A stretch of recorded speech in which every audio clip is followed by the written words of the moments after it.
எத்தனை கையா கொடுமா கையா இந்த கையில பெருமாள்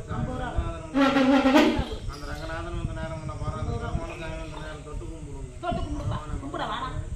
அந்த கலியாமூர்த்தி வந்து நேரம் ஒண்ணு சும்மா தொட்டு கும்பிடுங்க வாடா கும்பிடுறா கும்பிட வந்து நீ கும்பிடுறா ஃபர்ஸ்ட் வாடா மாடு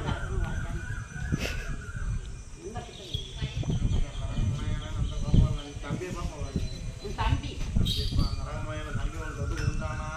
நம்ம தொட்ட நேரம் அவனுக்கு பிடிச்ச பீடையில விளங்குமாப்பா கலியாமூர்த்தி அவர் என்னைக்கு குறையில்லாமல் இருப்பாரா